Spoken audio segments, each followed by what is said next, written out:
சீக்கிரம் மாறனாதா, சீக்கிரம் மாறும்.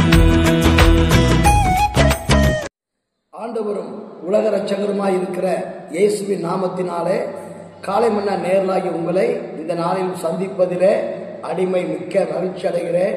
ஆண்டவர் சொல்லியபடியே அவர் உங்களையும் என்னையும் 1000 மடங்கு ஆசீர்வதித்து நம்மை உயர்த்துவார் என்பது உண்மை. அல்லேலூயா. கர்த்தருக்கு மகிமை உண்டாகட்டும். இந்த 1947வது காலை மன்னா நிகழ்ச்சிக்கு உங்களை அழைத்து செல்ல விரும்புகிறேன்.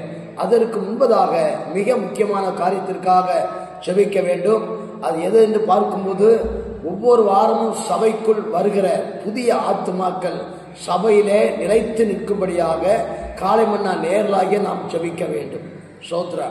இந்த நாளிலும் இந்த 1947வது காலை மன்னா நிகழ்ச்சியில ஒரு வார்த்தையை உங்களுக்கு சொல்ல விரும்புகிறேன். அந்த வார்த்தை என்ன வார்த்தைன்னு பார்க்கும்போது சொல்லப்பட்டிருக்கிறது. அப்போஸ்தலர் புஸ்தகம் 13ஆம் அதிகாரத்தில் 22ஆம் வாக்கியத்தில் நடுப்பகுதி சொல்லப்பட்டிருக்கிறது. ஈசாயின் குமாரனாகிய தாவீதை என் இருதயத்திற்கு ஏற்றவனாக கண்டேன், எனக்கு சித்தமானவைகள் எல்லாம் அவன் செய்வான் என்று அவனை குறித்து சாட்சியும் கொடுத்தார். அல்லேலூயா. வானத்தையும் பூமியும் உண்டாக்கின சர்வ வல்லமையுள்ள தேவன் தாவீதை குறித்து சாட்சி கொடுக்கிறார். என்ன கொடுக்கிறார்? இவன் என் இருதயத்திற்கு ஏற்றவன். அல்லேலூயா. ஆண்டவர் உங்களை என்னை பார்த்து சொல்ல முடியுமா? ஒரு சர்வ வல்லமையுள்ள தேவன் சொல்றாரு, தாவீதை என் இருதயத்திற்கு ஏற்றவனாக கண்டே என்று அவனை குறித்து சாட்சியும் கொடுத்தார்.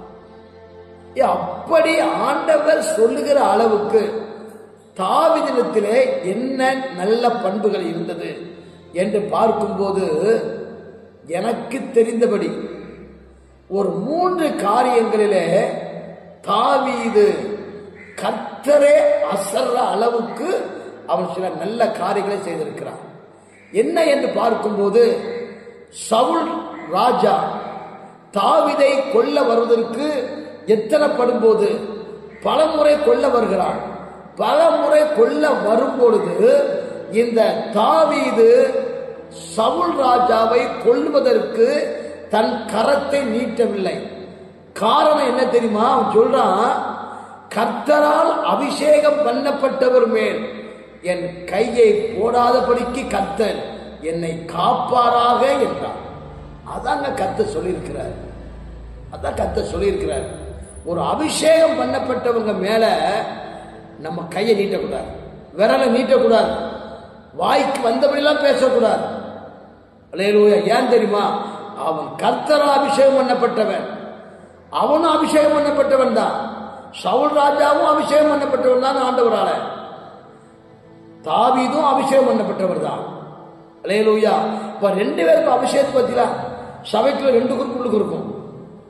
இவனும் அபிஷேகம் பெற்றிருப்பான், இவனும் அபிஷேகம் பெற்றிருப்பான். இவனும் அந்நிய பாஷை பேசுவான், இவனும் அந்நிய பாஷை பேசுவான். இவனும் ஊழியம் செய்வான், அவனும் ஊழியம் செய்வான். இவனும் தீர்க்கதரிசனம் பேசுவான், இவனும் தீர்க்கதரிசனம் பேசுவான். ஆனா ஒருத்தருக்குள்ள இருக்கிற அபிஷேகம் சரியில்லை. அல்லேலூயா. நல்லா புரிஞ்சு கொள்ளுங்க. சவுலுக்குள்ள இருந்த அபிஷேகம் தாவீதை கொல்ல வேண்டும். தாவீதுக்குள்ள இருந்த அபிஷேகம் சவுலை கொல்லக்கூடாது. இது நல்ல அபிஷேகம். புரிஞ்சுக்கங்க. அல்லேலூயா. ஆண்டவர் ஏன் சொன்னார்னா, 2 விசை சவுலை தேவன் தாவீது கையில ஒப்பு கொடுத்திருந்தும் அவன் கொலை செய்யல. அவன் சொல்றான், கர்த்தரால் அபிஷேகம் பண்ணப்பட்டவர் மேல் நான் கையை போட முடியாது சொல்லி அவனை தப்ப விட்டான். அபிஷேக் சொல்றான், ராஜா உத்தரவு கொடுத்துங்க, 2 குத்தா குத்தாம ஒரே குத்தா குத்தி எடுத்துறாங்க. சொல்றாரு, கர்த்தரால் அபிஷேகம் பண்ணப்பட்டவர் மேல் கையை போடாத, அவர் தானா மறிக்கட்டும், யுத்தத்தில் மறிக்கட்டும், வேற எப்படியாவது மறிக்கட்டும், ஆனால் நம்ம கை நீட்டக்கூடாது சொல்லி கொத்த வந்தவனையும் தடை பண்ணி அனுப்பினான். அதுதான் கர்த்தர் சொல்லியிருக்கிறாரு. இவன் யாரு? என் இருதயத்திற்கு ஏற்றவன். ஐயா, பழி வாங்குவது கர்த்தருக்குரியது. நம்ம சுபாவம் சுபாவம், நம்ம அபிஷேகம் என்ன அபிஷேகம் அதை புரிஞ்சு கொள்ளுங்க. வாய்க்கு வந்த மணிக்கு மற்ற விசுவாசிகளை பேசிடக்கூடாது, ஊழியக்காரர் பேசக்கூடாது, ஊழியக்கார குடும்பத்தை குறித்து பேசிடக்கூடாது. ஏன்னா அவங்க தேவனால அபிஷேகம் பண்ணப்பட்டவங்க. அல்லேலூயா. அப்ப கர்த்தரால் அபிஷேகம் பண்ணப்பட்டவங்களுக்கு விரோதமா நம்ம கையையோ காலையோ நீட்டக்கூடாது, நம்ம வாயினால அவங்கள வெட்டிடக்கூடாது. அல்லேலூயா. ஏன்னா எரேமியா 17:17 ஒரு வசனம் இருக்கிறது, அவர்களை தன் நாவினாலே வெட்டுவோம் வாருங்கள் என்று சொன்னான். அல்லேலூயா.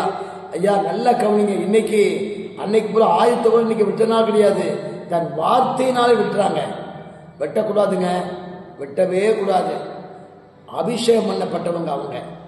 அபிஷேகம் பண்ணப்பட்டவங்களுக்கு விரோதமா நானும் நீங்களும் இனி ஒருபோதும் பேசக்கூடாது.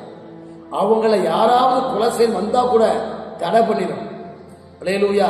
அபிஷேக் கேட்கிறாரு, கத்த சொன்னார்ல உன் சத்துரு உன் கையில் ஒப்பு கொடுப்ப சொன்னார்ல, அது இந்த நாள் தான், இந்த நாள் தான். 2 குத்தா ஒரே குத்தா வெட்டிடுறாங்க. கெபிக்குள்ள இருக்கும் போதும் வெட்டுவாங்க, இங்க இருக்கும் போதும் வெட்டுவாங்க. ஆனா தாவீது தடை பண்ணுகிறான். அபிஷேகம் பண்ணப்பட்ட மேல் கை போடாத, நானும் கை போடக்கூடாது, நீயும் கை போடக்கூடாது. அவர் தானா சாப்பிட்டு யுத்தத்தில் சாப்பிட்டு நம்ம ஒன்று செய்யக்கூடாது. அவர் அபிஷேகம் பண்ணப்பட்டவர். ஐயா அபிஷேகம் பண்ணப்பட்டவருக்கு விரோதமா நானும் நீங்களும் பேசக்கூடாது. அவங்க சின்ன ஊழியக்காரோ பெரிய சின்ன விசுவாசியோ பெரிய விசுவாசியோ, இந்த சபைக்காரோ வேற சபைக்காரோ, 2 பட்சத்தில் அந்த ரட்சிக்கப்பட்டவங்க மேல அபிஷேகம் பண்ணப்பட்டவங்க மேல ஒருபோதும் நானும் நீங்களும் கை போடாமல் இருந்தால் அவனை பார்த்து கத்த சொல்லுவார், இவன் என் இதயத்திற்கு ஏற்றவன், எனக்கு சித்தமானவெல்லாம் அவன் செய்வான். நம்மளும் தேவ சித்தத்திற்கு ஏற்றபடி நடந்து கொள்வோம். ஆண்டவர் உங்களை என்னை குறித்து சாட்சி கொடுப்பாராக. சோமுனமா. அன்பின் பரலோக பிதாவே, உம்முடைய குமாரனாக இயேசுவின் நாமத்தில் அனைவரும் துதிக்கிறோம். ஆண்டவர் அபிஷேகம் பண்ணப்பட்ட யார் மீதியும் நாங்கள் தவறாக கையவோ காலவோ நீட்டக்கூடாது, அவங்களுக்கு விரோதமாய் பேசவும் கூடாது. ஆண்டவரை எங்களை காத்துக் கொள்வீராக. நீங்க சாட்சி கொடுக்குற அளவுக்கு உண்மையாய் வாழ உதவி செய்யுங்க. இயேசுவின் நாமத்தில் கேட்கிறோம் நல்ல பிதாவே. ஆமன். இயேசுவை ஆசீர்வதிப்பாராக.